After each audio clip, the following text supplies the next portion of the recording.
What if I told you that beneath the elegant facades of Victorian London, a young woman discovered a secret that could destroy the most powerful families in the city? What if this same discovery led to a mystery that remained unsolved for over 150 years? And what if tonight, as you drift off to sleep, you could witness the truth that history tried to bury? My dear friend, settle in comfortably, because tonight we're going back to 1887 London, where gaslight flickered against cobblestone streets, and where our protagonist, Eleanor Ashworth, stumbled upon something that would change her life forever. But before we begin this incredible journey together, I have a simple request. If this story captivates you tonight, please give it a gentle like. It truly helps me continue bringing you these hidden historical tales that help you drift into peaceful sleep. It was a particularly foggy November evening in 1887 when 23-year-old Eleanor Ashworth first noticed something peculiar about the Whitmore mansion on Grosvenor Square. Eleanor had been working as a governess for the wealthy Whitmore family for just 3 months, but already she sensed that beneath the polished silver and perfectly arranged roses, something wasn't quite right. You see, my friend, Eleanor wasn't like other governesses of her time. Born to a middle-class family that had fallen on hard times after her father's business failed, she possessed something rare in Victorian society, an education that rivaled that of many gentlemen, and a curiosity that simply wouldn't be contained. The Whitmore household followed a strict routine. Mr. Reginald Whitmore, a prominent banker, left each morning at precisely 8 o'clock. His wife, the elegant but distant Mrs. Catherine Whitmore, spent her afternoons receiving callers in the drawing room. Their 2 children, 10-year-old James and 8-year-old Victoria, were Eleanor's primary responsibility. But here's where our story takes its first mysterious turn. Every Tuesday and Thursday evening, at exactly 9:30, Eleanor noticed a peculiar ritual. Mrs. Whitmore would dismiss all the servants early, claiming she had private correspondence to attend to. Yet from her 3rd-floor room, Eleanor could see strange shadows moving behind the curtains of the library below, and she could hear hushed voices, sometimes as many as 4 or 5 people. Now, I'm curious about something, dear listener. What do you think was happening in that library? Was it innocent social gatherings or something more sinister? Share your theories in the comments. I love hearing your thoughts on these historical mysteries. One particular Thursday in December, Eleanor's curiosity finally got the better of her.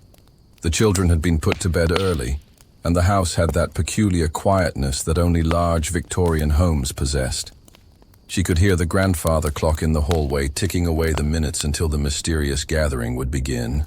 At precisely 9:25, Eleanor crept down the servants' staircase. The wooden steps, worn smooth by decades of use, creaked softly under her feet despite her careful movements. She could smell the lingering scent of the evening's roast beef dinner, mixed with the ever-present aroma of coal smoke that permeated every London home. As she approached the library, Eleanor's heart pounded so loudly she feared it might give her away. Through a crack in the heavy oak door, she caught her first glimpse of what would change everything she thought she knew about Victorian society. Mrs. Whitmore sat at the head of a mahogany table, but she wasn't alone. 3 other women were with her, women Eleanor recognized from the society pages. There was Lady Margaret Ashford, wife of a prominent member of Parliament, Mrs. Evangeline Foster, whose husband owned half the shipping companies in the Thames, and most shocking of all, Miss Charlotte Pemberton, an unmarried woman who was said to be one of the most influential writers in London's literary circles. But what were they doing that required such secrecy? Before I reveal what Eleanor discovered, let me paint you a picture of what life was really like for women in 1887 London. You see, this was an era when women couldn't vote, couldn't own property after marriage, and were expected to be seen but rarely heard.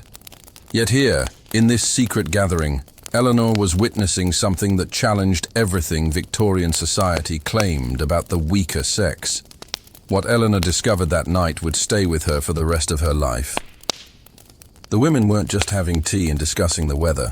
They were planning something revolutionary. Mrs. Whitmore, it turned out, was one of the key organizers of an underground network that helped women in desperate situations. Some were wives trying to escape abusive marriages. Others were young women who had found themselves pregnant and abandoned. Still others were simply women who wanted more from life than what Victorian society offered them. The network operated like clockwork. They had safe houses scattered across London, from respectable boarding houses in Bloomsbury to modest rooms above shops in Camden. They had connections with sympathetic doctors, lawyers who would work discreetly, and even contacts at some of the major newspapers. Eleanor watched in fascination as Mrs. Whitmore spread out what appeared to be a map of London, marked with small symbols that meant nothing to the casual observer, but clearly held great significance to these women. "The situation on Pembroke Street is becoming critical," Lady Margaret whispered, her usually perfect posture betraying the tension she felt.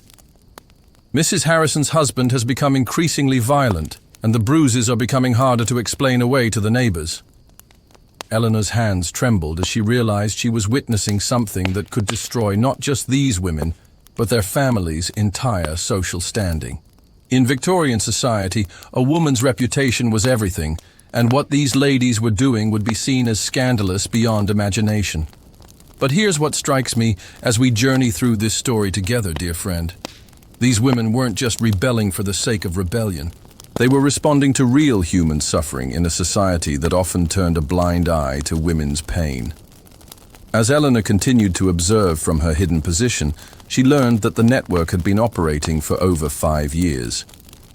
They called themselves the Magnolia Society, a name that sounded perfectly innocent to anyone who might overhear it mentioned in polite conversation.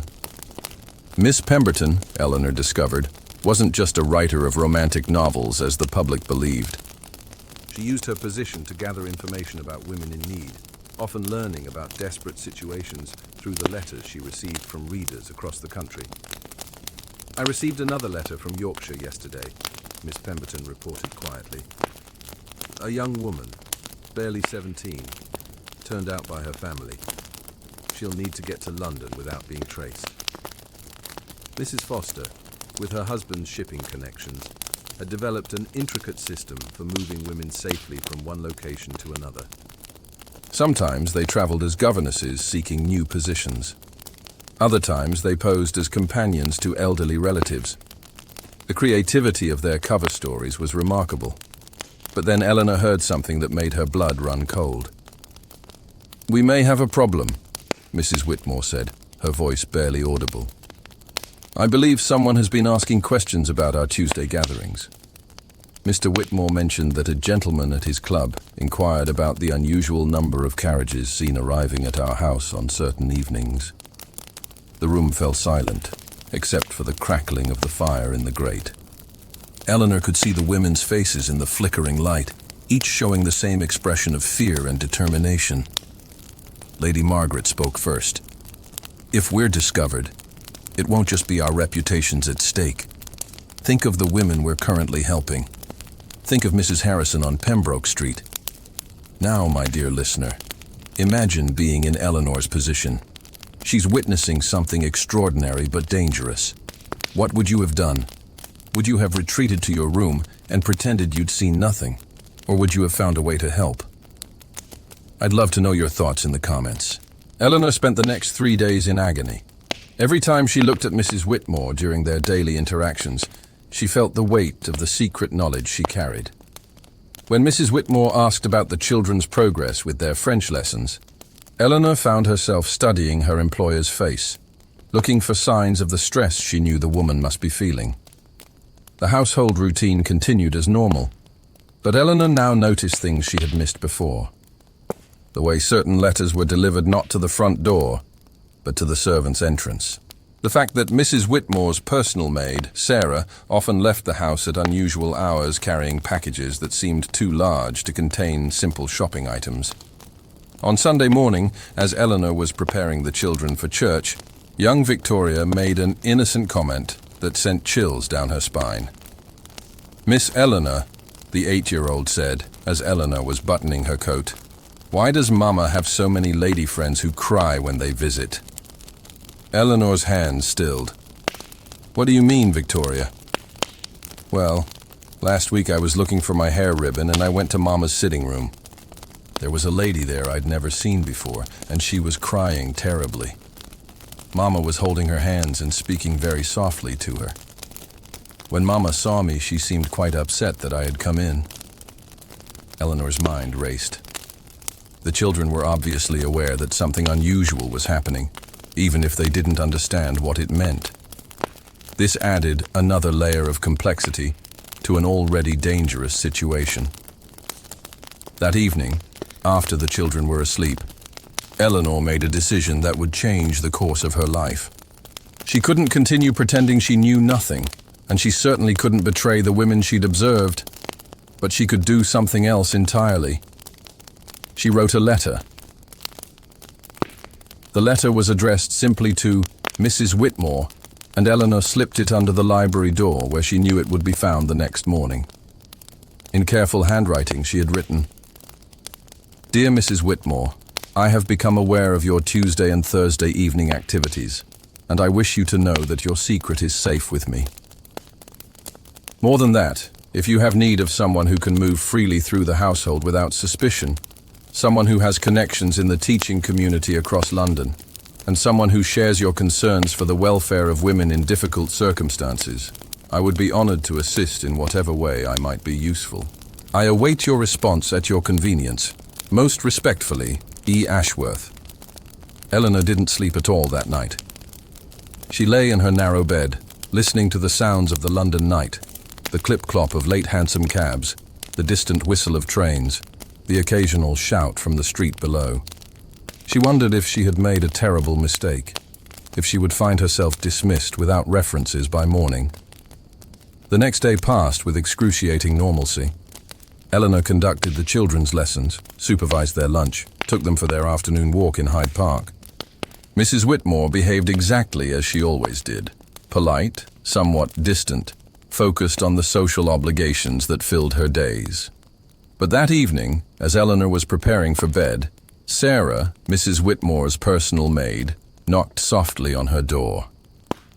"Begging your pardon, miss," Sarah whispered, glancing nervously down the hallway. "Mrs. Whitmore requests that you join her in the library at 10 o'clock this evening.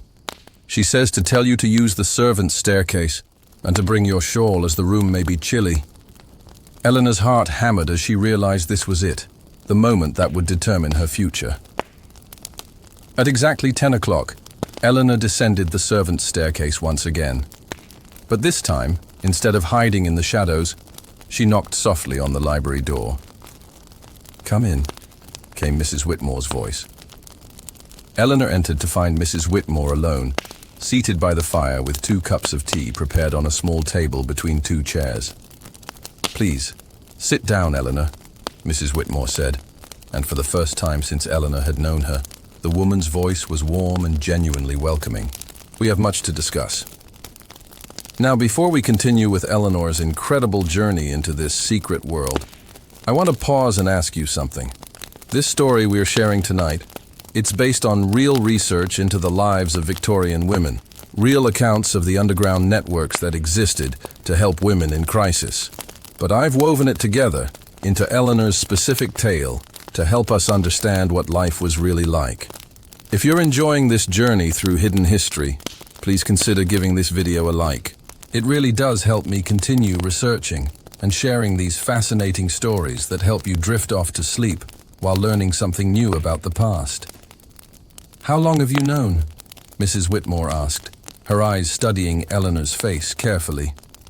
Eleanor took a sip of her tea, grateful for something to do with her nervous hands. "Since last Thursday evening, I was curious about the voices I heard, the shadows I could see from my window." Mrs. Whitmore nodded slowly. "And what exactly did you observe?"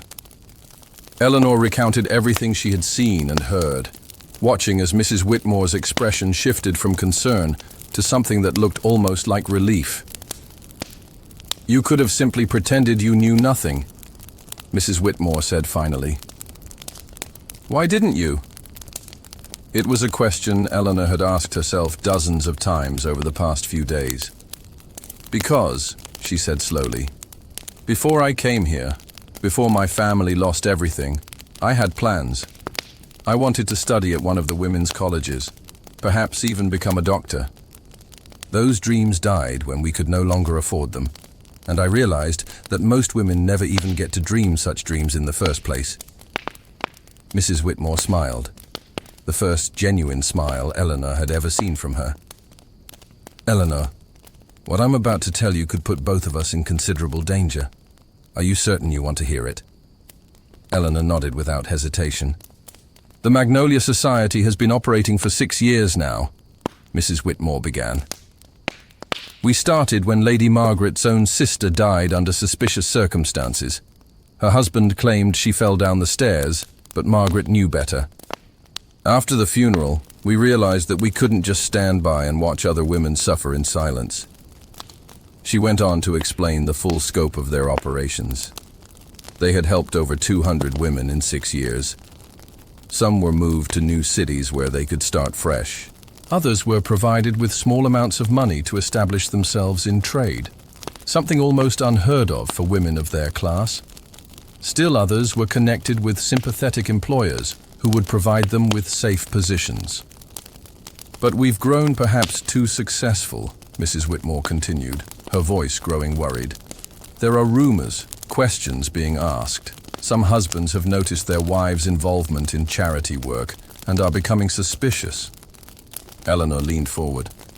What can I do to help? We need someone who can move through different levels of society, Mrs. Whitmore explained. As a governess, you have access to respectable households, but your background means you also understand what it's like to face financial uncertainty. You could be invaluable in identifying women who need help and in moving messages between our safe houses. Eleanor felt a thrill of excitement mixed with terror. This was far more dangerous and exciting than anything she had ever imagined when she took the position as governess. There's something else, Mrs. Whitmore added. We believe that someone is actively working to expose us.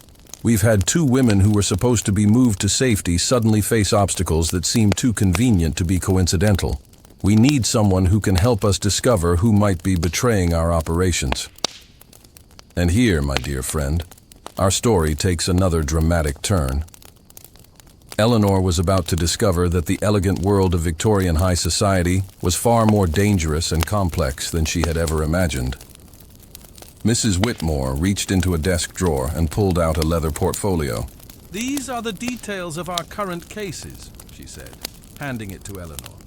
Study them carefully. Tomorrow evening, you'll attend your first official meeting. Eleanor opened the portfolio with trembling hands. Inside were detailed notes about 6 different women, each facing desperate circumstances. There was Mrs. Harrison from Pembroke Street, whose situation Lady Margaret had mentioned the previous week. There was also a young woman named Dorothy Mills, barely 19, who had been working in a textile factory until her supervisor began making unwanted advances. When she refused him, she was dismissed and blacklisted from other positions. But it was the third case that made Eleanor's blood run cold. Miss Rebecca Thompson, age 22, former governess, just like Eleanor herself. Rebecca had been dismissed from her previous position when the master of the house attempted to assault her. When she tried to seek help from agencies for new employment, she discovered that her former employer had spread rumors about her character, making it impossible for her to find respectable work. This could be me, Eleanor whispered, looking up at Mrs. Whitmore. Yes, Mrs. Whitmore replied simply. That's exactly why we need someone like you involved. You understand the precarious position that women like Rebecca face. Eleanor spent the next hour learning about the society's methods. They had developed an elaborate system of coded messages. A request for rose cuttings meant they needed to move someone quickly. Garden planning advice indicated that financial assistance was required. Most cleverly, they communicated through apparently innocent social calls and charitable committee meetings. We'll need to establish your cover story, Mrs. Whitmore explained. Starting tomorrow, you'll begin volunteering with the Ladies' Charitable Reading Society. It's a real organization that provides books to working-class families. Lady Margaret is one of the founding members, and it will give you legitimate reasons to travel throughout London. Eleanor felt her life shifting beneath her feet. Just a week ago, her biggest concern had been ensuring that young James improved his mathematics. Now she was being recruited into a secret network that operated in the shadows of Victorian society. "There's one more thing," Mrs. Whitmore said as Eleanor prepared to leave. "Never, under any circumstances, write anything down that could be traced back to the society. Never mention our activities in letters to your family. And if you ever feel that you're being watched or followed, come to me immediately." As Eleanor climbed the servants' staircase back to her room, her mind was spinning with everything she had learned. She was excited, terrified, and more alive than she had felt since her family's fortunes changed. But she had no idea that someone else in the house had been watching her movements that evening. Someone who had their own reasons for being interested in Mrs. Whitmore's secret activities. What do you think, dear listener? Who might have been watching Eleanor? Was it a member of the household staff? Someone from outside? Or perhaps someone much closer to the situation than Eleanor could have imagined? Share your theories in the comments. I love seeing how you piece together these historical mysteries. Eleanor's first official assignment came sooner than expected. The very next afternoon, as she was supervising the children's drawing lesson, Sarah appeared at the nursery door with a message. "Begging your pardon, miss," Sarah said formally, though Eleanor caught a knowing look in her eyes. "Mrs. Whitmore has asked me to inform you that you are expected at the Ladies' Charitable Reading Society meeting this afternoon at 3 o'clock. The address is 42 Bloomsbury Square." Eleanor felt her pulse quicken. This was it. Her first real involvement in the society's activities. After ensuring the children were settled with their afternoon activities, Eleanor changed into her most respectable day dress and made her way across London. The November afternoon was grey and foggy, typical of the season, and as her omnibus rumbled through the busy streets, Eleanor found herself studying the faces of other passengers, wondering which of them might be carrying secrets as significant as hers. 42. Bloomsbury Square turned out to be an elegant townhouse that had been converted into meeting rooms for various charitable organizations. Eleanor was directed to a second-floor parlor where she found Lady Margaret waiting with two other women she didn't recognize.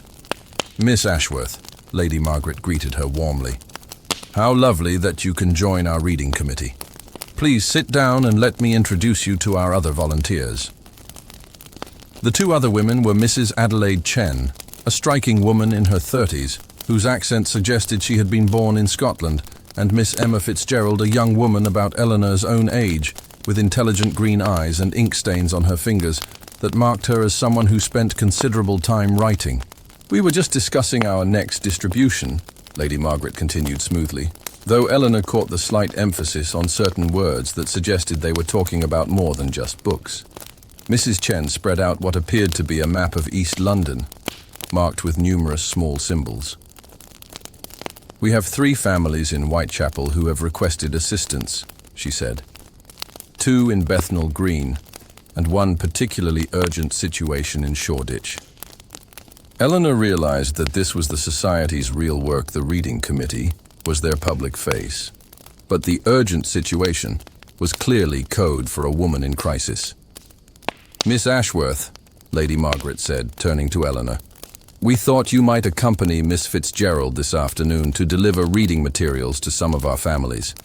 It would be an excellent way for you to understand our work." An hour later, Eleanor found herself in a hansom cab with Emma Fitzgerald, travelling toward the East End of London. As they rode, Emma explained the real situation they were addressing.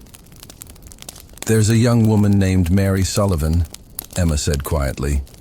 "Irish, about 17 years old. She's been working in a match factory, but the working conditions are dreadful. The phosphorus they use is making the girls ill, and Mary has developed what they call foggy jaw. She can barely eat, and she's becoming desperate." Eleanor had heard of foggy jaw, a horrible condition that caused the jawbone to deteriorate from exposure to white phosphorus. It was one of the industrial diseases that were beginning to draw public attention, but slowly. "We're going to offer her a position as a housemaid with a family in Devon," Emma continued. "It's not glamorous work, But it's clean, safe, and it will get her away from the factory before her condition becomes worse. As their cab entered the narrow streets of Whitechapel, Eleanor was struck by how different this London was from the comfortable world of Grosvenor Square. The buildings were crowded together, laundry hung across the streets, and the air was thick with smoke from countless coal fires and industrial chimneys. "The thing is," Emma said as they approached their destination, "Mary has a younger sister, Bridget, who's only 14, but already working in the same factory. Mary won't leave without her, but finding positions for both of them is more complicated." They stopped at a narrow building squeezed between a baker's shop and a tailor's workshop. Emma led Eleanor up 3 flights of increasingly shabby stairs to a small room where they found Mary Sullivan waiting for them. Eleanor's heart went out to the girl immediately. Mary was thin and pale, and when she spoke, Eleanor could see that the right side of her jaw was indeed swollen and discolored, but her eyes were bright with intelligence and determination. "Miss Fitzgerald," Mary said, her Irish accent thick with emotion, "I can't thank you enough for coming, but I haven't changed my mind about Bridget. I won't leave her here." Emma sat down on one of the room's 2 chairs and gestured for Eleanor to take the other. "Mary, this is Miss Ashworth. She's new to our reading committee, and she has some ideas about your situation." Eleanor felt a moment of panic. She hadn't realized she was expected to contribute solutions on her very first mission. But then she thought about her own situation, about how precarious her position as a governess was, and about the network of connections she had built during her months of seeking employment. "Mary," Eleanor said carefully, "what if we could find you both positions in the same household? Not as factory workers, but as domestic staff. The pay might not be as much initially, but you'd have room and board, and most importantly, you'd be safe." Mary's eyes lit up with hope, but then clouded again. "Miss, that's a beautiful thought, but what family would take on 2 Irish girls with no proper references?" Eleanor looked at Emma, then back at Mary. "Let me make some inquiries. I know several families who are always looking for reliable household staff. Give me a week." As they prepared to leave, Mary caught Eleanor's hand. "Miss, why are you doing this? You don't even know us." Eleanor thought for a moment. "Because," she said finally, "I know what it's like to have your circumstances change through no fault of your own. I know what it's like to need help and not know where to find it." On the ride back to central London, Emma was quiet for a long time. Finally, she turned to Eleanor and said, "You handled that beautifully. But I should warn you, this work gets into your blood. Once you start seeing how many women need help, how many are just one disaster away from complete destitution, it becomes harder and harder to focus on anything else." Eleanor nodded, understanding completely. Already she was thinking about the families she knew who might be willing to hire Mary and Bridget Sullivan, running through conversations she could have, approaches she could make. But as their cab turned into Grosvenor Square, Eleanor noticed something that made her pulse quicken. There was a man standing across from the Whitmore house, apparently reading a newspaper, but his position gave him a clear view of everyone who entered or left the property. "Emma," Eleanor said quietly, "don't look now, but there's a man watching the Whitmore house." Emma casually glanced in the direction Eleanor indicated, then frowned. "I don't recognize him." This could be the problem Mrs. Whitmore mentioned. Eleanor felt a chill that had nothing to do with the November afternoon. Someone was indeed watching them, and their secret activities might not be as secret as they had hoped. That evening, as Eleanor reported back to Mrs. Whitmore about her first mission, she also mentioned the man she had observed. Mrs. Whitmore's reaction confirmed her fears. "This is exactly what we were concerned about," Mrs. Whitmore said grimly. "Someone is definitely investigating our activities. The question is whether it's official, police or government, or private." "What's the difference?" Eleanor asked. "If it's official, we might be able to find out what they know and how serious the investigation is. If it's private, perhaps a husband who suspects his wife, or someone with their own agenda. It could be much more unpredictable and dangerous. Eleanor realized that her new involvement with the Magnolia Society was going to be far more complex and perilous than she had initially imagined. But she also knew that there was no going back now. She had seen Mary Sullivan's face, had understood the desperate need that drove women to risk everything for a chance at safety and dignity. The game was afoot, as they might say, and Eleanor Ashworth was now a full participant in the most dangerous and important work of her life. My dear listener, we're about halfway through our journey together tonight. How are you feeling about Eleanor's choices? Do you think she's being brave or foolish? And who do you think might be watching the house? I'd love to hear your thoughts in the comments. If you're enjoying this Victorian mystery, please give it a like. It truly helps me continue creating these immersive historical stories for you. And now, let's see what dangers and discoveries await Eleanor next. The next morning brought an unexpected development that would test Eleanor's courage and ingenuity in ways she never could have anticipated. She was in the nursery, helping young Victoria with her arithmetic, when Mrs. Whitmore appeared at the door with an expression Eleanor had never seen before. Barely controlled panic mixed with determination. "Eleanor," Mrs. Whitmore said with forced casualness, "might I speak with you for a moment about tomorrow's lessons?" "Children, please continue with your sums while Miss Ashworth and I discuss your schedule."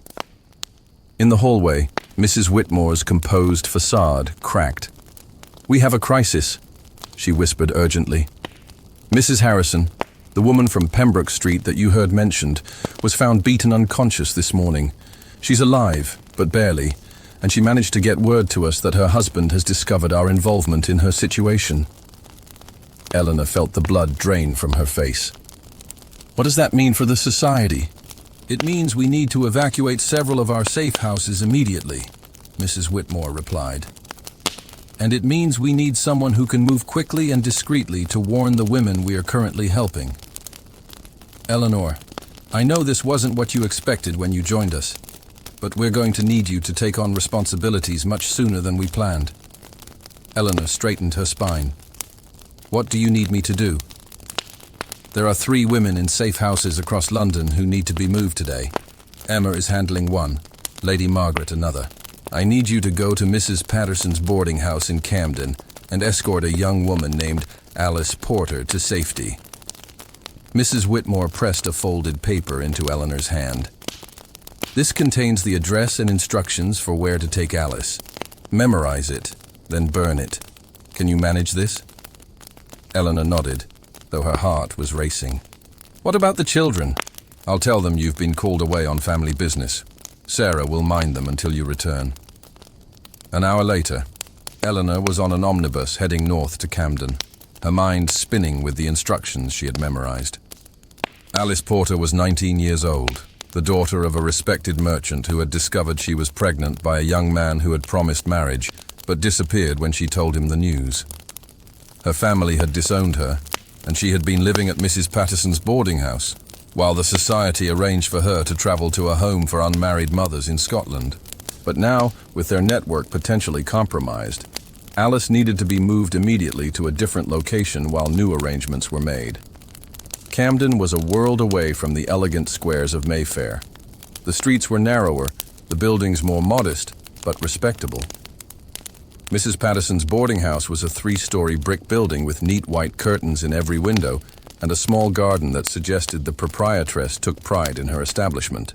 Mrs. Patterson herself answered Eleanor's knock, a woman in her 50s with kind eyes and graying hair pulled back in a practical bun.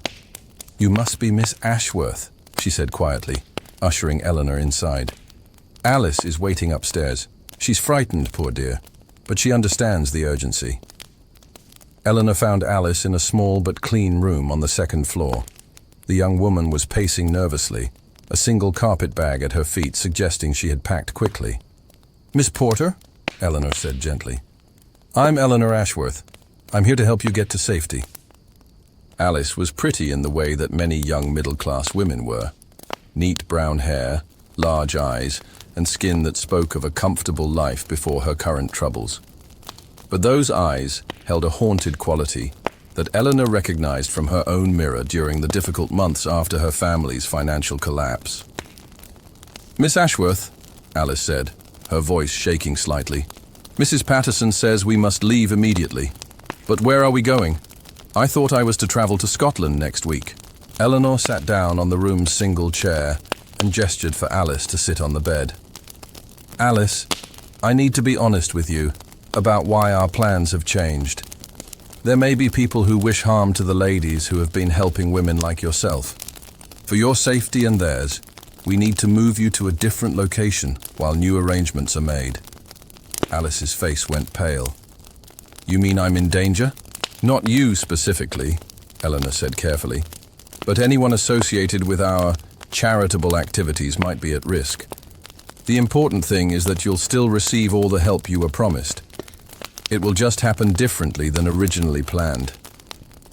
As they prepared to leave Mrs. Patterson's boarding house, Eleanor felt the weight of responsibility settling on her shoulders. This young woman was trusting her completely, depending on her to navigate a dangerous situation that Eleanor herself barely understood. The journey across London to their destination, a safe house in Bloomsbury, run by a widow named Mrs. Hartwell, should have been straightforward. But as their omnibus approached Russell Square, Eleanor noticed something that made her stomach clench with fear. The same man she had observed watching the Whitmore house the previous day was now sitting 3 rows behind them on the omnibus, apparently reading his newspaper, but clearly keeping them in sight. Eleanor leaned close to Alice and whispered, "When we get off the bus, I want you to follow my lead exactly. Don't look back. Don't hesitate. Just stay close to me." Alice nodded, confusion and fear evident in her expression. When the omnibus stopped at their destination, Eleanor helped Alice down and immediately turned into the flow of pedestrians on the busy street. Instead of heading directly to Mrs. Hartwell's house, she led Alice through a series of turns, using shop windows as mirrors to check whether they were still being followed. The man was still behind them, maintaining a careful distance but definitely tracking their movements. Eleanor's mind raced through her options. She could try to lose him in the crowds, but that might only delay the inevitable. She could confront him directly, but that could put Alice in danger. Or she could try something that required all the courage she could muster. "Alice," she whispered as they paused to look in a baker's window, "I need you to trust me completely.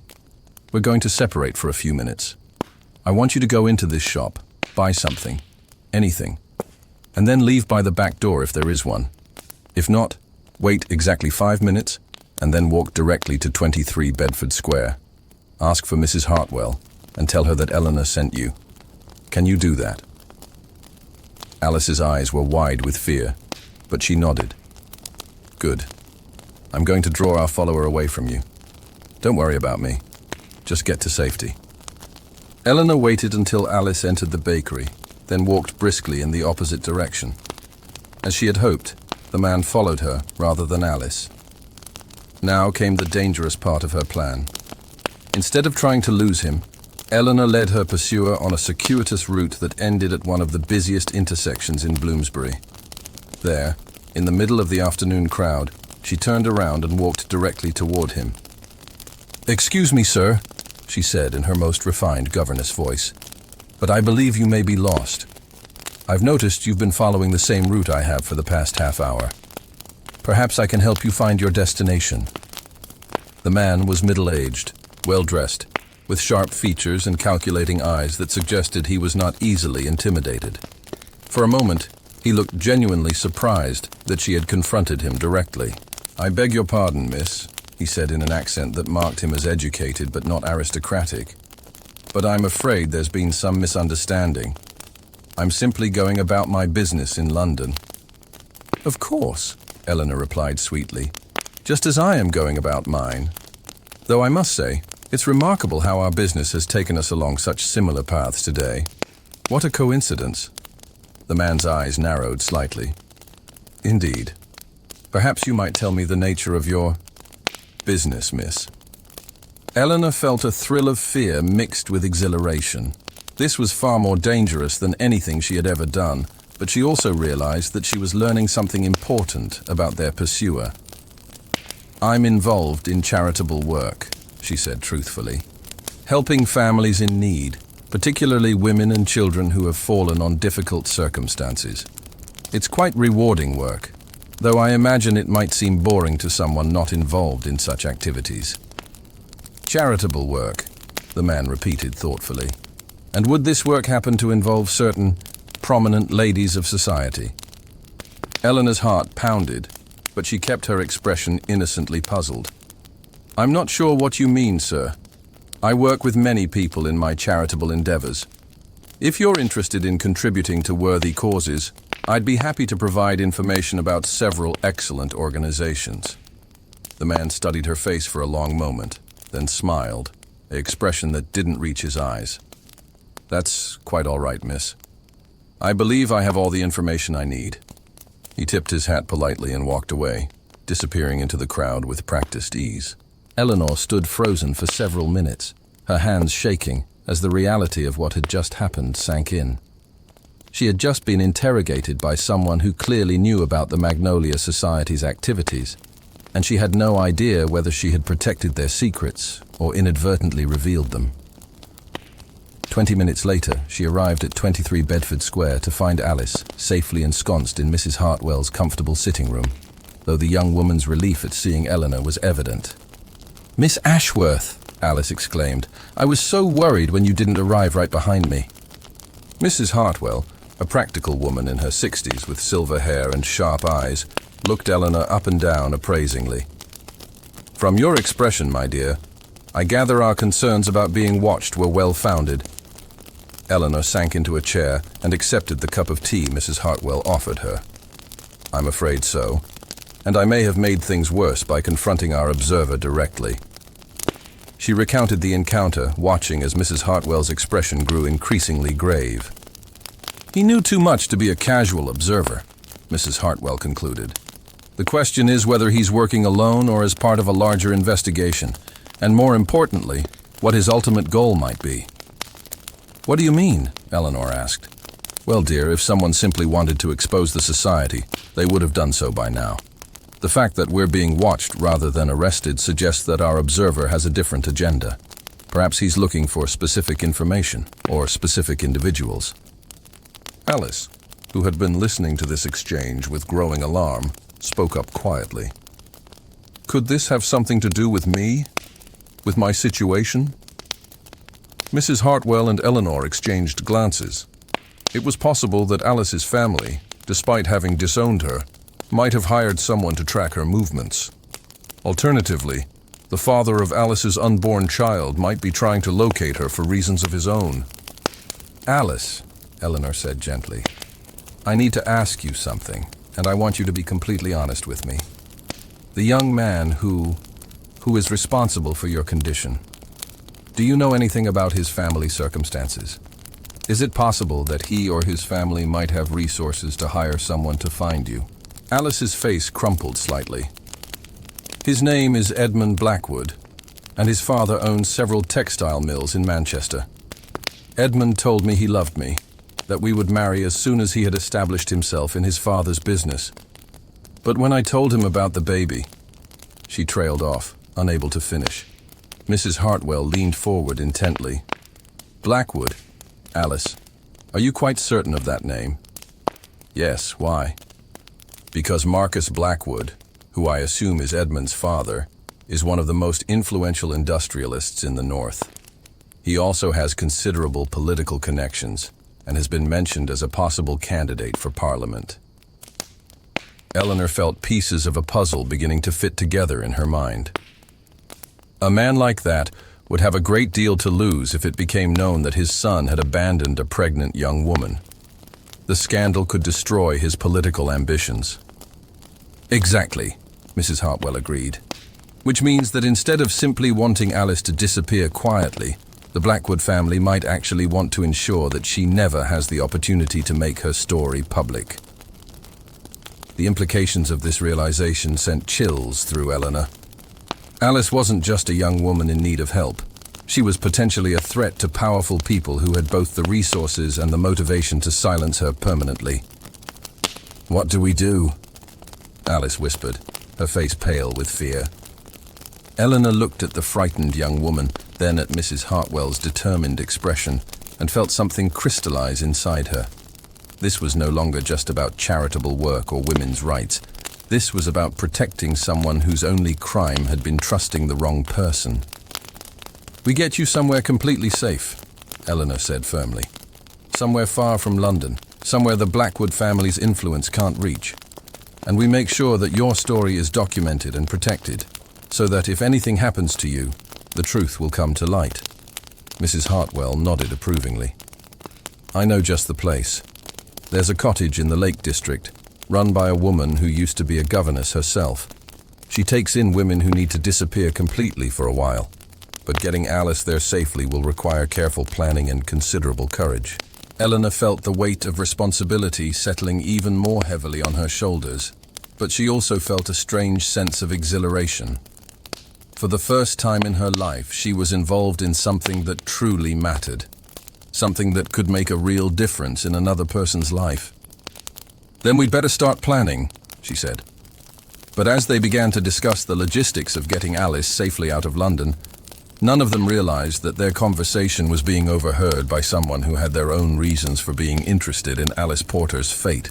"Now, my dear listener, what do you think is going to happen next? Who might be eavesdropping on their plans? And do you think Eleanor is making the right choices, or is she getting in over her head? I'd love to hear your thoughts in the comments." The next morning brought news that confirmed Eleanor's worst fears about the danger they were all facing. She was barely awake when Sarah knocked urgently on her bedroom door, her face pale with worry. "Miss Eleanor," Sarah whispered, "Mrs. Whitmore needs to see you immediately in the library. She says it's most urgent."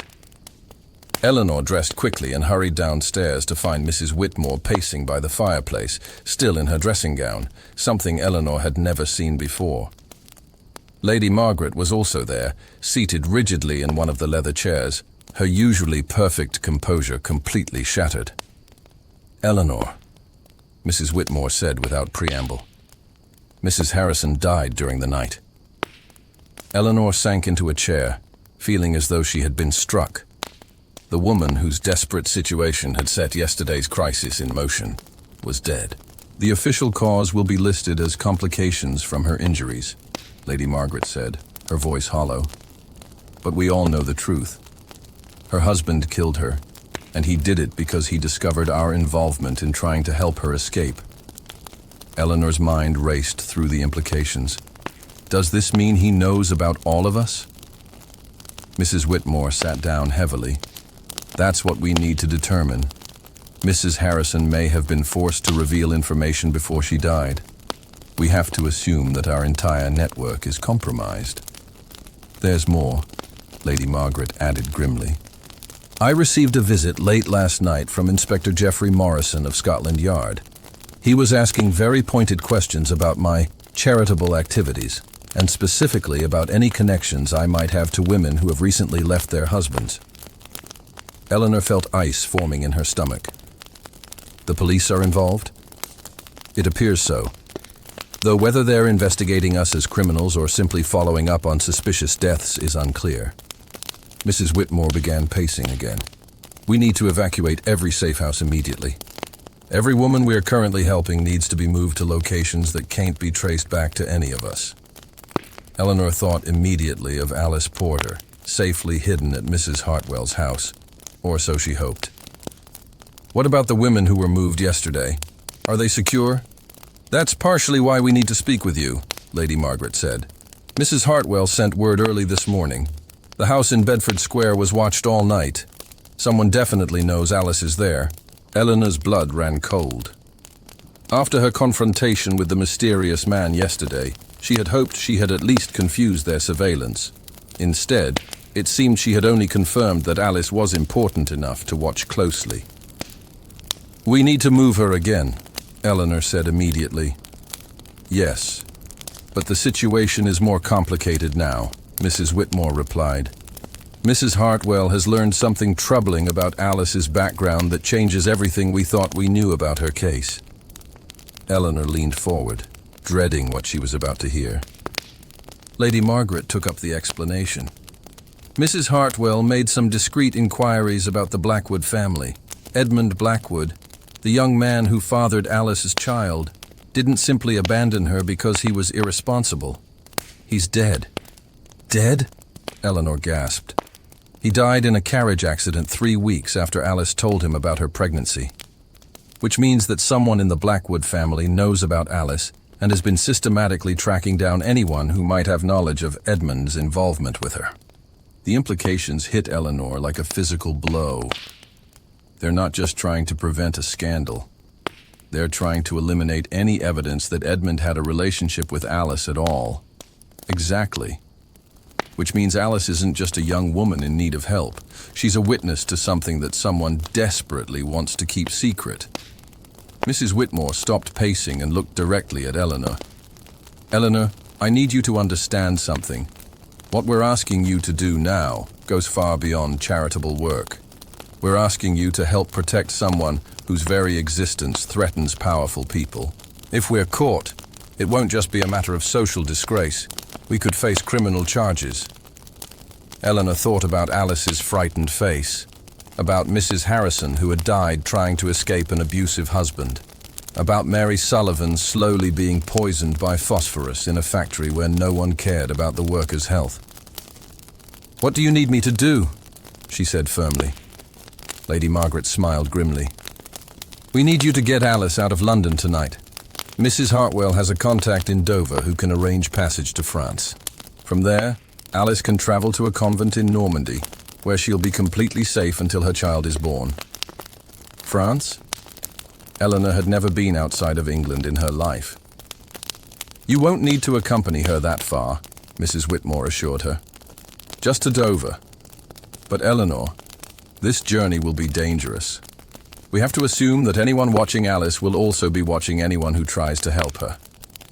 Eleanor spent the rest of the day making careful preparations while maintaining the fiction that everything was normal.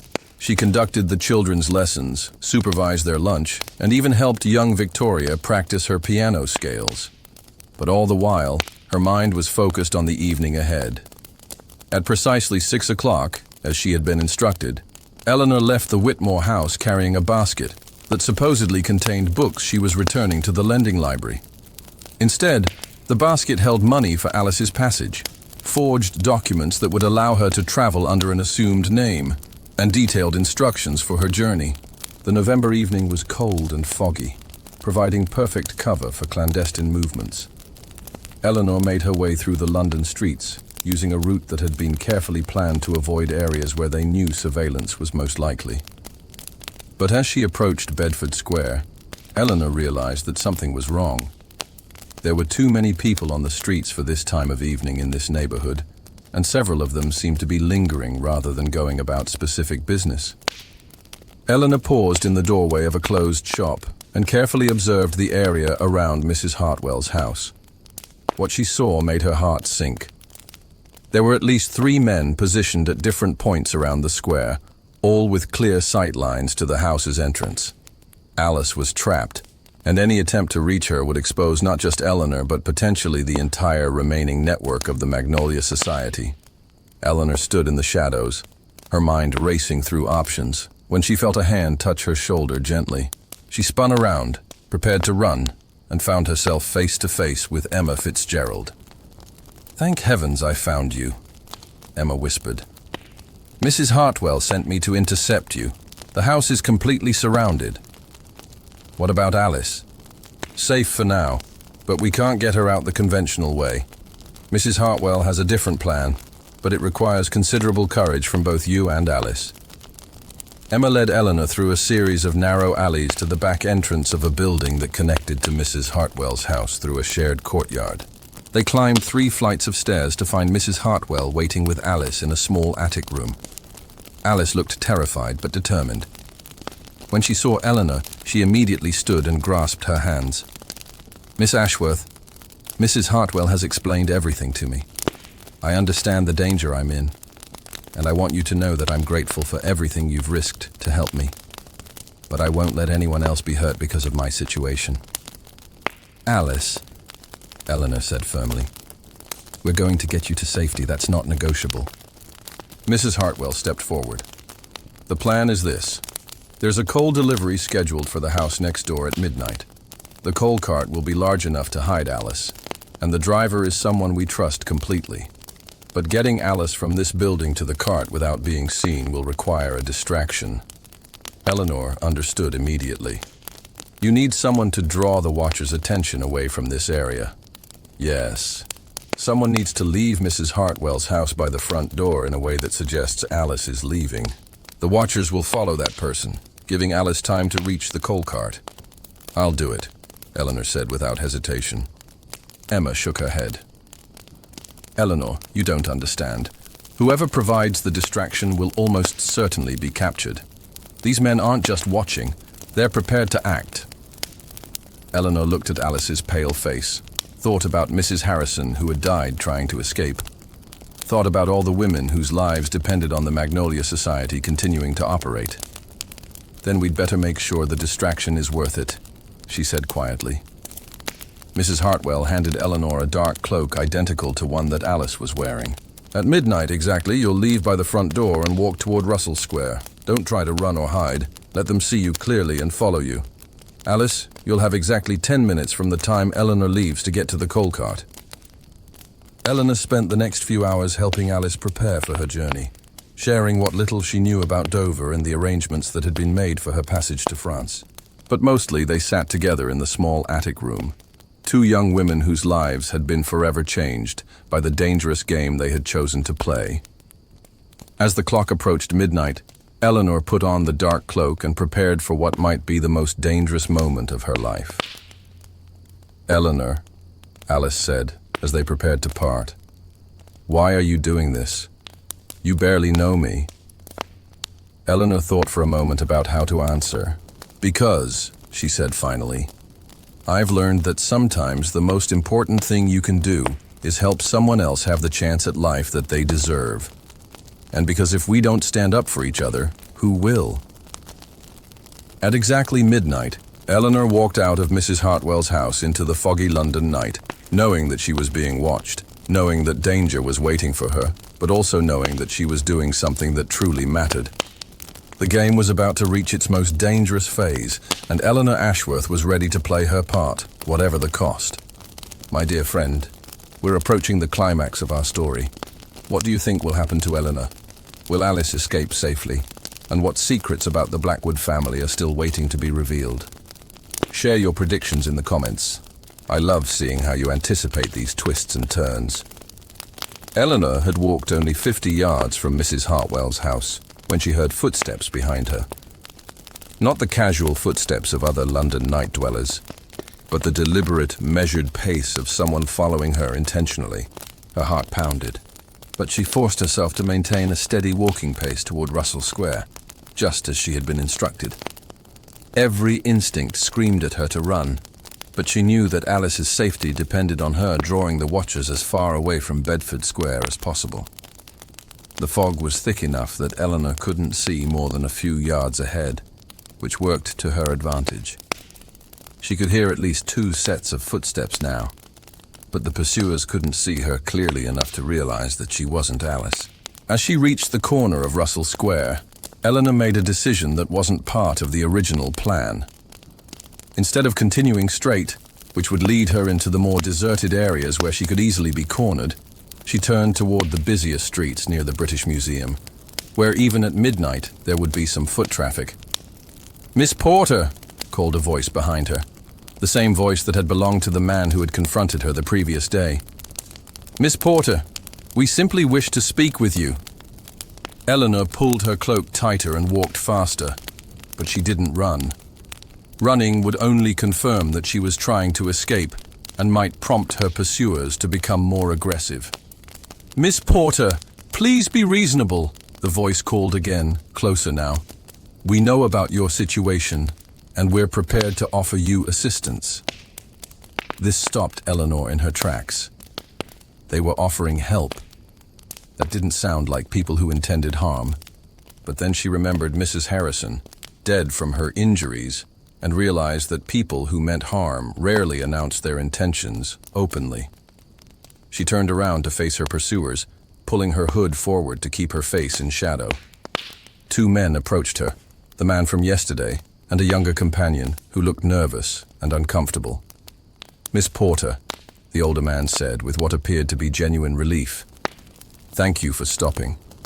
My name is Mr. James Whitfield, and I represent certain interests related to your situation with the Blackwood family." Eleanor said nothing, hoping that her silence would encourage him to reveal more about his intentions.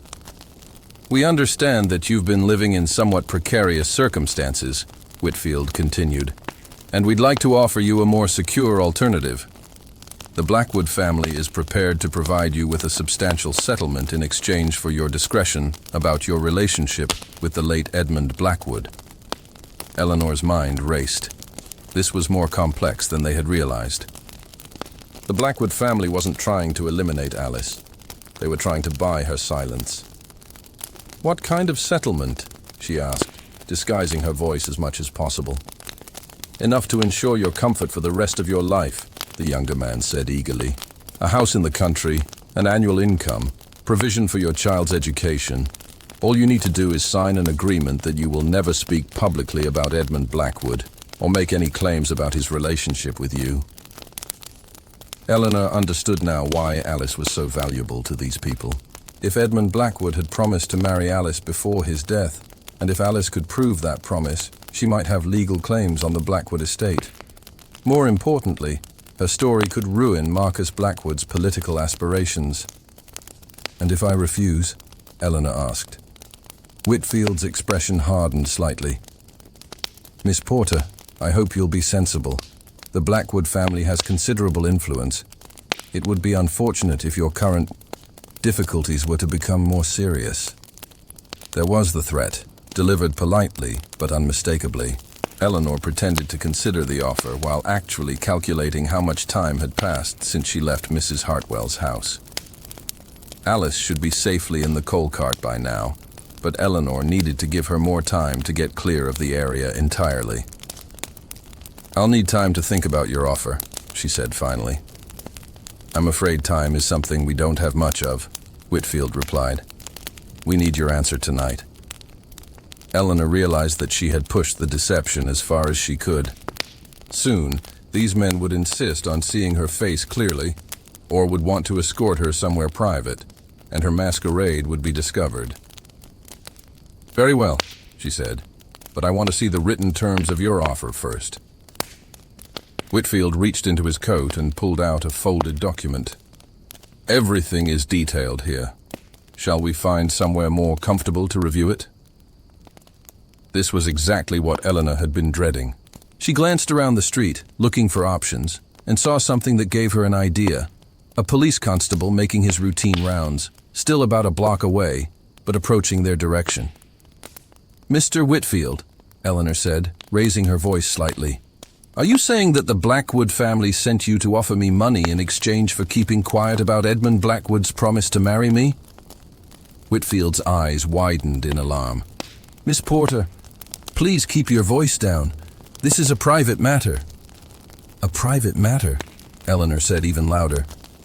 "You mean like the private matter of how Edmund Blackwood died so conveniently after promising to marry a young woman who was carrying his child?" "Miss Porter," the younger man hissed urgently, "you don't understand what you're saying." But Eleanor understood perfectly. She was making enough noise to attract attention, and she was forcing these men to either retreat or reveal themselves publicly as agents of a powerful family trying to silence a potential scandal. The police constable had heard the disturbance and was approaching, his lantern casting a bobbing circle of light through the fog. "Here now," the constable called out. "What's all this about?" Whitfield looked trapped between his desire to complete his mission and his need to avoid official attention. Eleanor could see him calculating options, and she didn't like the conclusion he seemed to be reaching. "Constable," Eleanor called out before Whitfield could speak, "these gentlemen are trying to force me to sign a document, and I'm not sure of my legal rights in the matter." The constable approached, holding his lantern up to illuminate all their faces. Eleanor kept her hood pulled forward, but she could see Whitfield and his companion clearly now. "What sort of document?" the constable asked. Whitfield realized he had no choice but to respond. A private settlement agreement, Constable. A family matter. Settlement of what? Eleanor held her breath. This was the crucial moment. If Whitfield admitted that they were trying to buy Alice's silence about a relationship with Edmund Blackwood, it would create exactly the kind of official record that the Blackwood family was desperate to avoid. Perhaps, Whitfield said carefully, this conversation should continue at a more appropriate time and place. Perhaps it should, the constable agreed. Miss, are you comfortable continuing this discussion, or would you prefer to seek advice about your rights first? Eleanor saw her opportunity. I think I would like to consult with someone about my legal position before signing anything. Whitfield's face darkened with frustration, but he couldn't force the issue with a police constable present. Very well, Miss Porter. But please understand that this offer will not remain open indefinitely.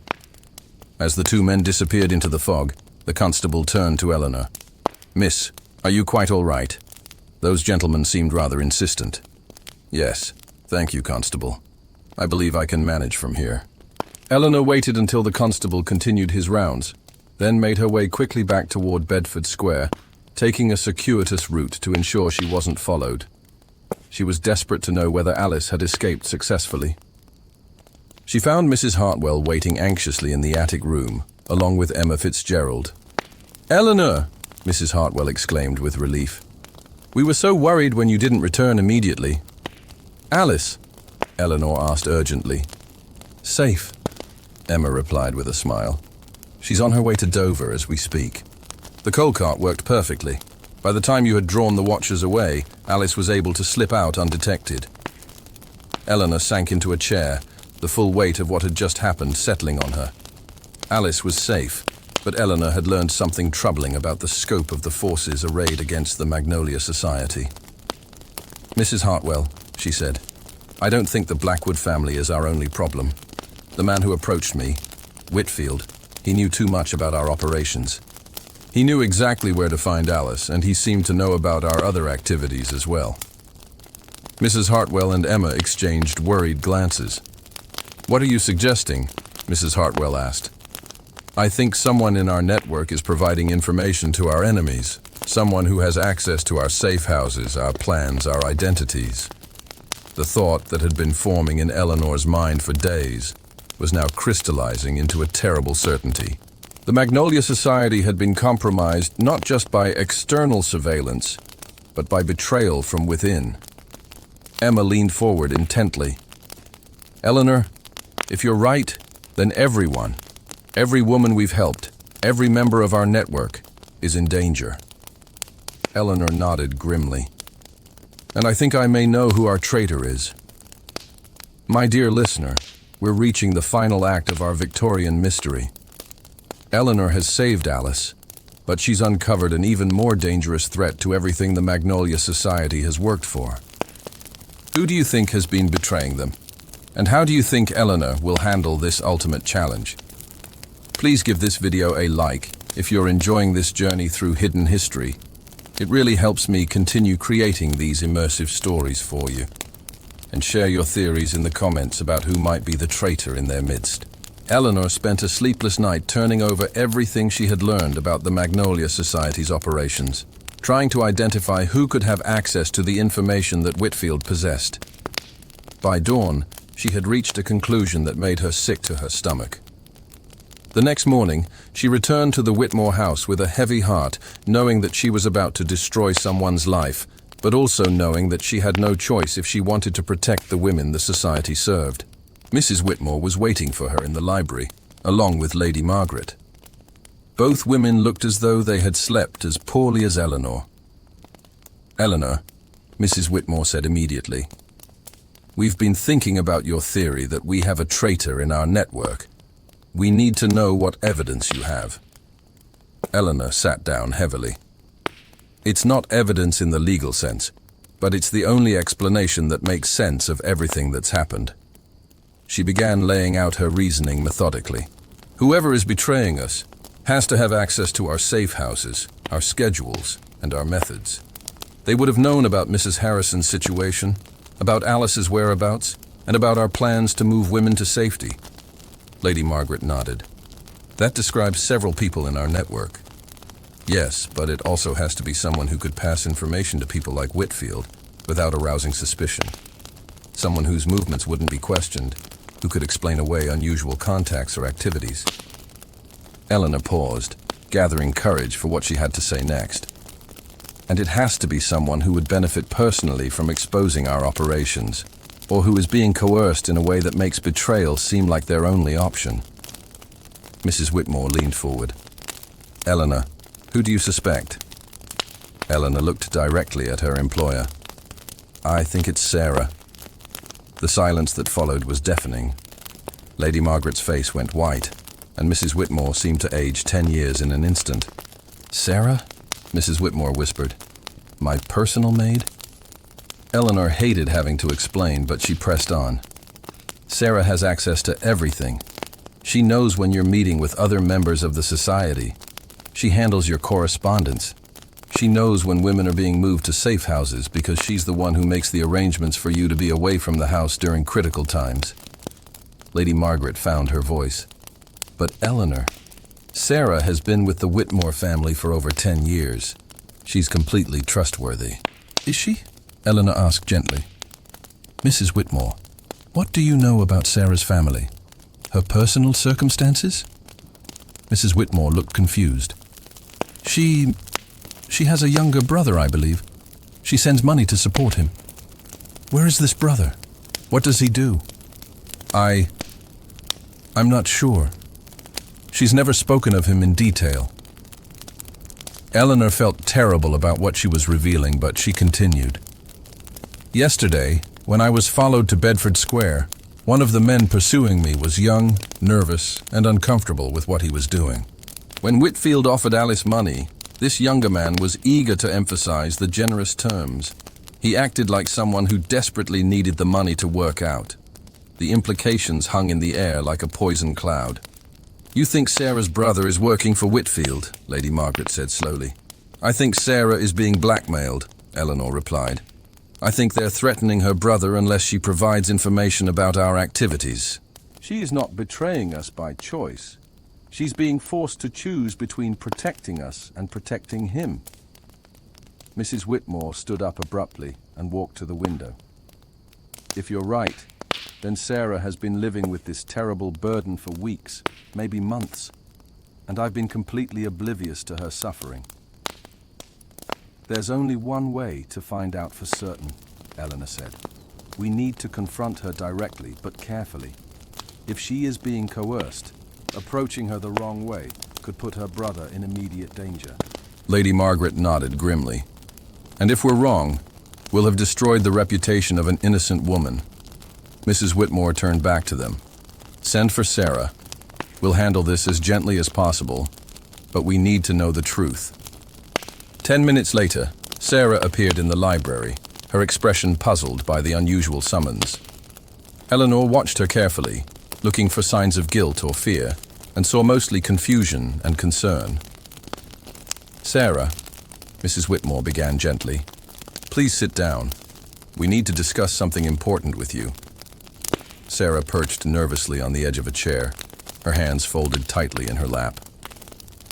Have I done something wrong, ma'am? Sarah, Eleanor said softly, we know about your brother. The effect was immediate and devastating. Sarah's face crumpled, and she began to cry with the desperate sobs of someone who had been carrying an unbearable burden for far too long. Oh, miss, she gasped between sobs. I'm so sorry. I never wanted to hurt anyone, but they said they would kill him if I didn't tell them about Mrs. Whitmore's meetings. Mrs. Whitmore immediately went to Sarah and put her arms around the sobbing woman. Sarah, tell us everything. We'll help you, but we need to understand what's been happening. Through her tears, Sarah told them a story that was heartbreaking in its simplicity. Her younger brother Tommy had gotten involved with a group of men who claimed to be offering him legitimate work. Instead, he had been drawn into criminal activities and had tried to leave when he realized what was happening. They told him he knew too much to walk away, Sarah explained. They said if he tried to leave, or if he went to the police, they would kill him. And then they found out that I worked for you, ma'am. And they said I could save Tommy's life by telling them about your activities. Lady Margaret leaned forward. Sarah, how long has this been going on? 3 months, ma'am.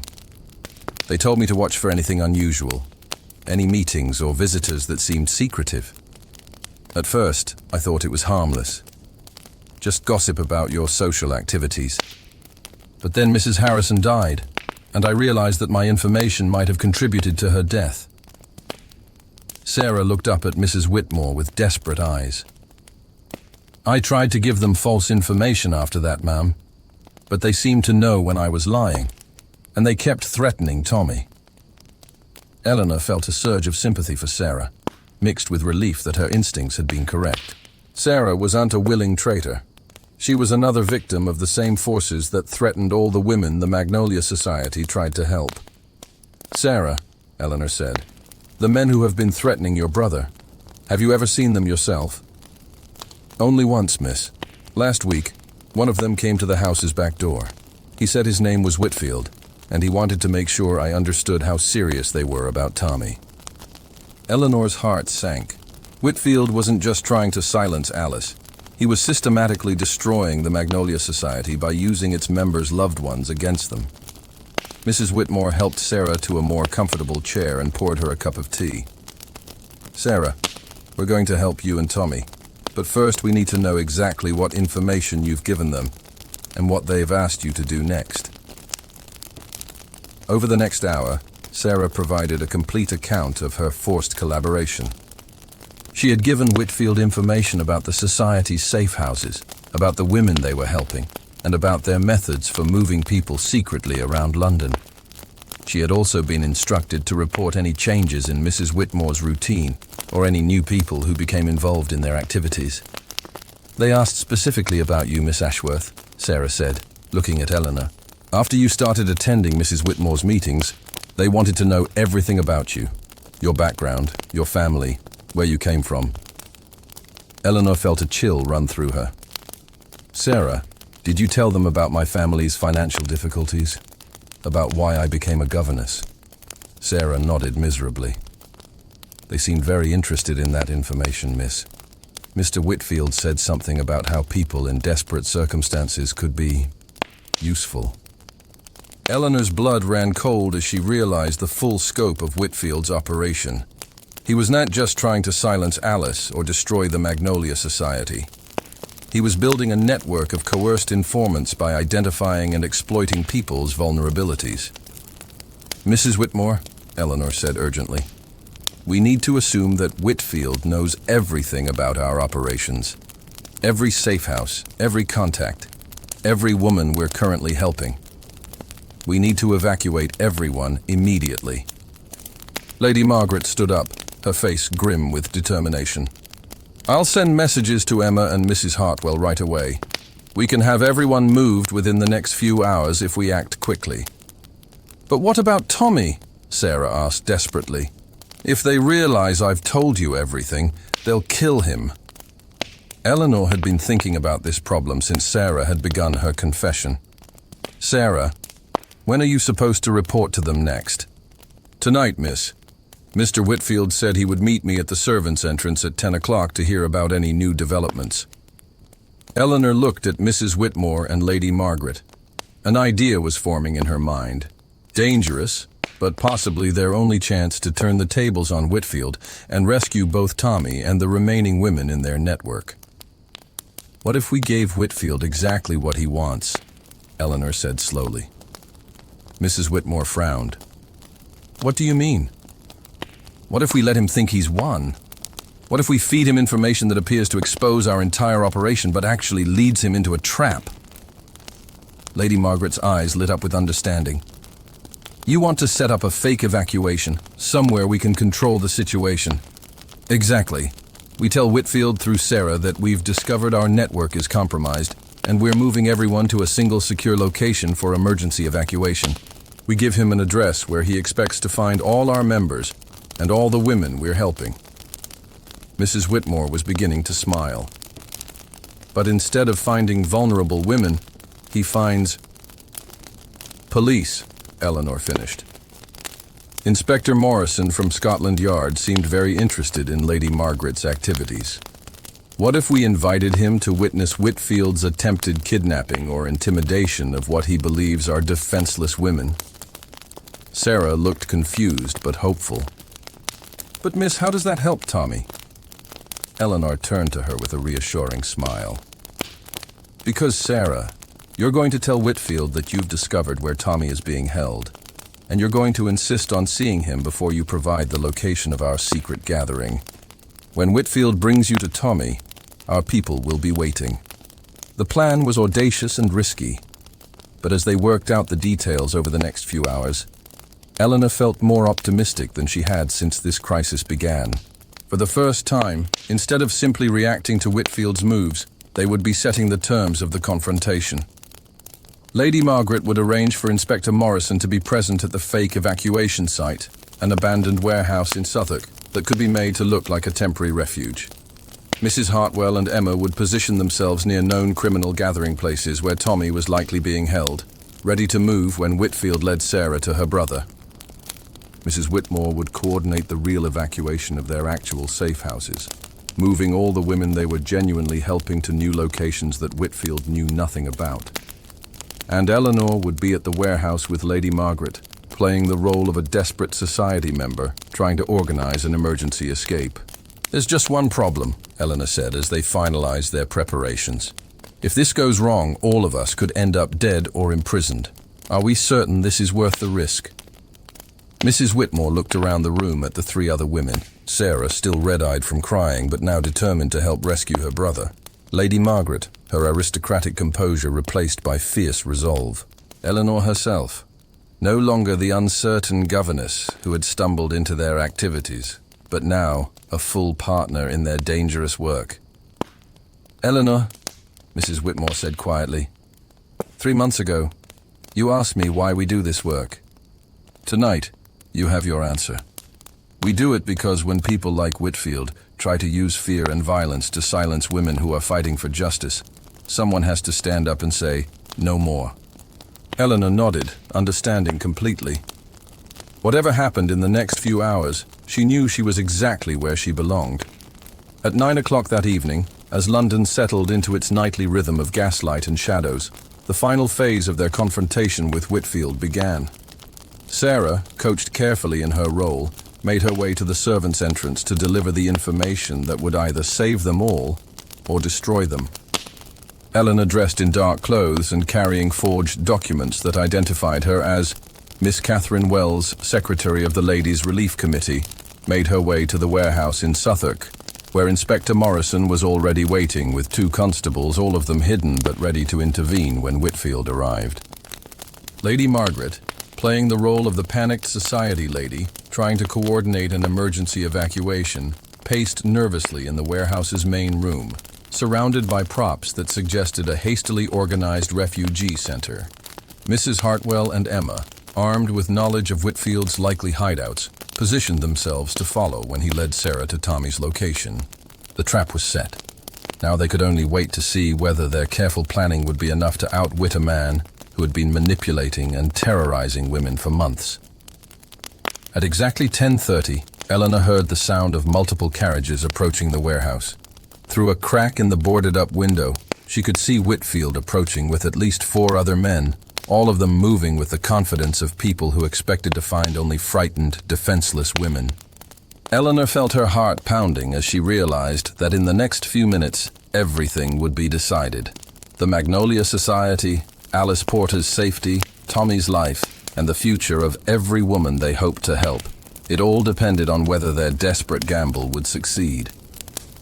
Whitfield's hand was on the warehouse door. The final confrontation was about to begin. My dear listener, we've reached the climactic moment of our story. What do you think will happen when Whitfield enters that warehouse? Will Eleanor's plan work, or are our heroic women walking into a trap of their own?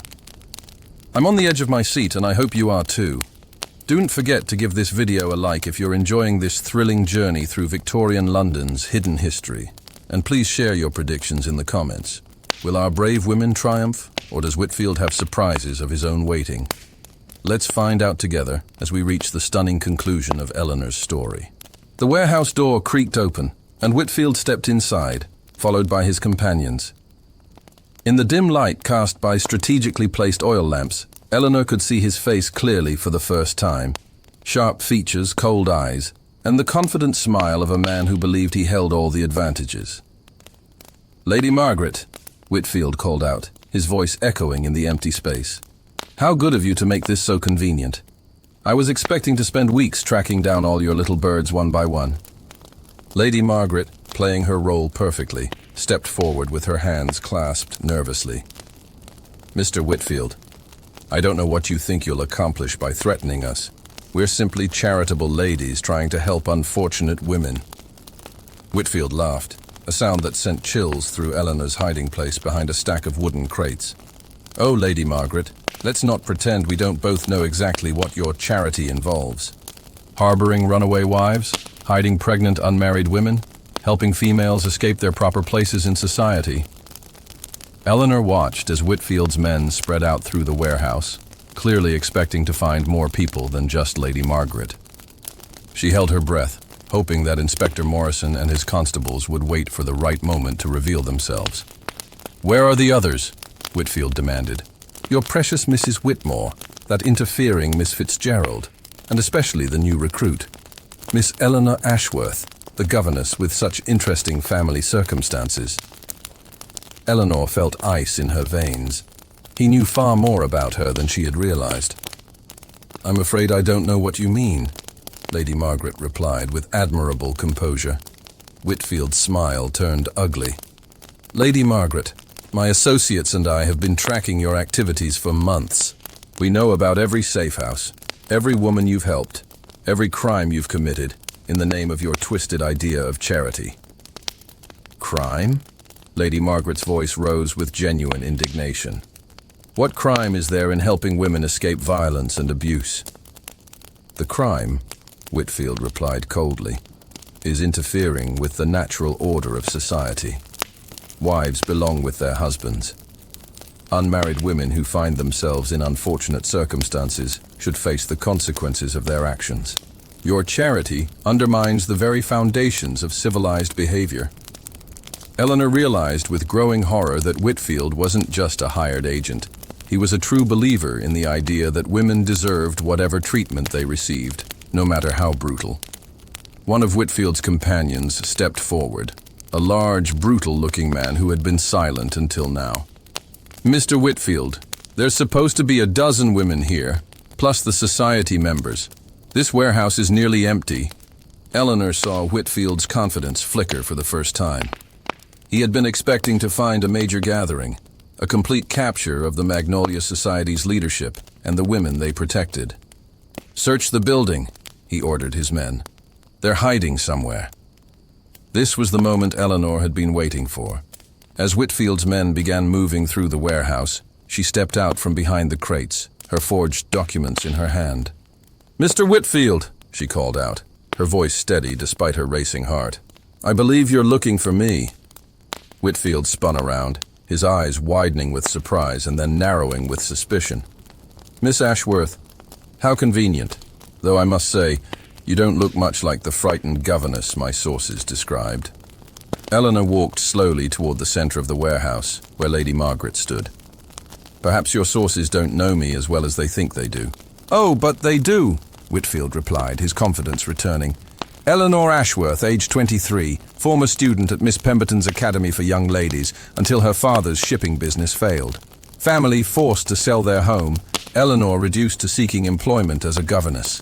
A perfect candidate for recruitment by these misguided ladies who prey on women in desperate circumstances." Eleanor felt a surge of anger at the casual way he described her family's pain, but she kept her voice level. "You seem to know a great deal about desperate circumstances, Mr. Whitfield. Tell me, what desperate circumstances led you to threaten young women and blackmail servants?" Whitfield's smile became genuinely menacing. "Miss Ashworth, I think you misunderstand your situation. You and Lady Margaret are going to tell me the locations of every woman you're currently hiding. and then you're going to sign documents stating that you've been involved in criminal conspiracy. After that, this unfortunate accident that befalls you both will serve as a warning to other women who might consider following your example." Eleanor felt a thrill of fear, but also of excitement. Whitfield had just made his threats explicitly in front of witnesses. "Inspector Morrison," Eleanor called out clearly, "I believe you've heard enough." The effect was electric. Inspector Morrison and his 2 constables emerged from concealment behind stacked barrels, their presence transforming the entire dynamic of the confrontation. "James Whitfield," Inspector Morrison said formally, "you are under arrest for conspiracy, extortion, and threats of violence." Whitfield's face went through a series of expressions: surprise, anger, and then calculation, as he realized how completely he had been outmaneuvered. But Eleanor's satisfaction was short-lived. Even as the constables moved to arrest Whitfield's companions, she realized that one crucial element of their plan was still unresolved. "Inspector," Eleanor said urgently, "there's a young man named Tommy being held somewhere in London. His sister was forced to spy on us to protect him." Inspector Morrison nodded grimly. "We're aware of that situation, Miss Ashworth. Mrs. Hartwell and Miss Fitzgerald are currently working with my colleagues to locate the boy." Even as he spoke, Eleanor could hear the sound of more police carriages arriving outside the warehouse. Through the windows, she could see the organized movement of constables surrounding the building. Whitfield, now in handcuffs, looked at Eleanor with something that might have been respect. "Very cleverly done, Miss Ashworth. Though I wonder if you realize what you've started." "What do you mean?" Eleanor asked, though she suspected she already knew. "The Blackwood family employs more than just me, Miss Ashworth. Marcus Blackwood has political ambitions that go far beyond Parliament. Your interference with his son's legacy is just the beginning of a much larger conflict." Inspector Morrison stepped forward. "Mr. Whitfield, I suggest you focus on your own legal difficulties rather than making threats." But Eleanor understood what Whitfield was telling her. The Magnolia Society had won this battle, but the war for women's rights and safety was far from over. As Whitfield and his associates were led away, Eleanor felt a mixture of triumph and exhaustion. They had saved Alice Porter, rescued Tommy, and exposed at least part of the network that had been threatening women across London. Lady Margaret came over and embraced her warmly. "Eleanor, you were magnificent. Without your quick thinking and courage, none of this would have been possible." Eleanor looked around the warehouse that had been the scene of their victory, thinking about all the women who were sleeping safely tonight because of what they had accomplished. But she was also thinking about Whitfield's warning, about the larger forces that would continue to threaten women who dared to ask for more than society was willing to give them. "Lady Margaret," Eleanor said quietly, "this isn't the end, is it?" Lady Margaret smiled, but her eyes were serious. "No, my dear. This is just the beginning. But we've proven tonight that when women work together, when we refuse to accept injustice as inevitable, we can accomplish extraordinary things." 2 hours later, Eleanor received the news she had been hoping for. Mrs. Hartwell and Emma had successfully located Tommy in a boarding house in Whitechapel. He was safe, unharmed, and reunited with his sister Sarah. Alice Porter had reached Dover safely and was now on a ship bound for France, where she would have the chance to raise her child in peace and safety. Mrs. Harrison's death had been officially classified as murder, and her husband was facing charges. The Magnolia Society would continue its work, though with new precautions and new methods. And Eleanor Ashworth, the uncertain governess who had stumbled into their world just a few weeks earlier, had found her true calling. As she returned to the Whitmore house in the early morning hours, Eleanor reflected on how completely her life had changed. She was no longer just someone trying to survive her reduced circumstances. She was someone who had chosen to fight for justice, someone who had discovered that even in the rigid hierarchy of Victorian society, individuals could make a real difference. The gaslight was beginning to fade as dawn approached over London, and Eleanor could hear the first sounds of the city waking up. Delivery carts on cobblestones, the distant whistle of trains, the voices of people beginning another day. Somewhere in the city, women who had been helped by the Magnolia Society were starting new lives, free from fear and violence. Somewhere else, other women were still trapped in desperate circumstances, waiting for help that might come. Eleanor climbed the servants' staircase to her small room, thinking about the children she would teach later that morning, about the lessons they would learn not just from books, but from the example of the adults around them. She thought about Mrs. Whitmore, who had used her privileged position to help those with fewer advantages, about Lady Margaret, who had risked her reputation and freedom for principles she believed in, about Emma and Mrs. Hartwell and all the other women who had chosen to stand up against injustice. And she thought about herself, Eleanor Ashworth, former student, current governess, and now full member of a secret society dedicated to changing the world, one woman at a time. As she prepared for bed, Eleanor realized that despite the dangers they had faced, despite the powerful enemies who would continue to oppose them, she had never felt more hopeful about the future, because she had learned something that night that would stay with her forever. When people stand together, when they refuse to accept cruelty as inevitable, when they choose courage over comfort, they can accomplish things that seem impossible. The Magnolia Society would continue its work. Women would continue to fight for their rights and their safety. And Eleanor would be part of that fight, for as long as she was needed. Outside her window, London was waking up to a new day. A day when the world was just a little bit more just than it had been the night before. And that, Eleanor thought as she finally drifted off to sleep, was worth everything they had risked to achieve. My dear friend, as our journey through Eleanor's story comes to a close, I hope you've found it as fascinating as I have to explore this hidden chapter of Victorian history. 6 months after the events at the warehouse, Eleanor received a letter from Alice Porter in France. Alice had given birth to a healthy daughter and had found work as a teacher in a small village where her past was unknown and irrelevant. She named her daughter Eleanor in honor of the woman who had saved her life. The Magnolia Society continued its work, though with new methods and greater caution.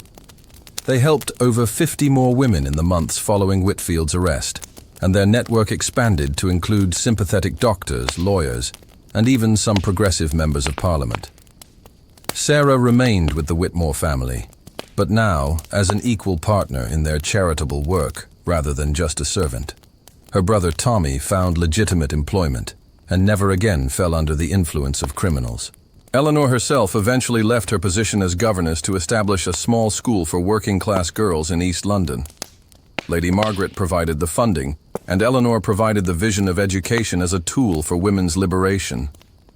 Inspector Morrison, impressed by the Society's methods and goals, became an unofficial ally, helping them navigate legal challenges and occasionally providing protection when their work brought them into conflict with powerful interests. And Marcus Blackwood. His political ambitions never materialized. The quiet investigation that followed Whitfield's arrest revealed enough about the family's methods that influential people decided Blackwood was too much of a liability to support. But perhaps most importantly, the story of the Magnolia Society inspired other women across England to form their own networks, their own systems of mutual support and protection. The movement that began in a few drawing rooms in Mayfair eventually contributed to the larger struggle for women's suffrage and equality that would define the next century. Eleanor lived to see women gain the right to vote, the right to own property, the right to pursue careers and education. She lived to see a world where a young woman like Alice Porter would have legal recourse against abandonment and abuse, where a servant like Sarah would have options beyond desperate compliance with blackmail. She never married, though she had many offers. When asked why, she would smile and say that she had found something more important than a husband. She had found a purpose. Eleanor Ashworth died in 1943 at the age of 79, surrounded by the hundreds of women whose lives she had touched through her work. Her funeral was attended by teachers and factory workers, by former governesses and society ladies, by grandmothers who remembered her kindness and young women who had been inspired by her example. The Magnolia Society continued its work under different names and with different methods, but the principle remained the same. When women support each other, when we refuse to accept injustice as inevitable, when we choose courage over comfort, we can change the world. And so, my dear listener, as you drift off to sleep tonight, I hope you'll remember Eleanor's story.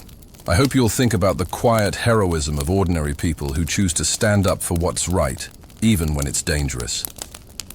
I hope you'll remember that history is made not just by kings and politicians, but by governesses and servants, by society ladies and factory workers, by anyone who sees suffering and decides to act. If this story has moved you, if it's helped you understand something new about the past, or inspired you to think differently about the present, please give it a like and share it with others. These stories of hidden history, of forgotten heroes, deserve to be remembered and told. What would you have done in Eleanor's situation? Would you have had the courage to join the Magnolia Society, to risk everything to help others? Share your thoughts in the comments. I love hearing how these historical stories resonate with modern listeners. Thank you for joining me on this journey through Victorian London's shadows and gaslight. Thank you for caring about Eleanor's story, about Alice's fate, about the countless women whose names we'll never know, but whose courage helped build the world we live in today. Sweet dreams, my friend. And remember, sometimes the most important revolutions begin not with grand declarations, but with one person deciding that they cannot stand by and watch others suffer. The world needs more people like Eleanor Ashworth. Perhaps it needs people like you. Until our next historical adventure together, sleep well and dream of gaslight and courage, of secret societies and quiet heroism, of a time when a young governess discovered that even the most ordinary person can change the world. Good night.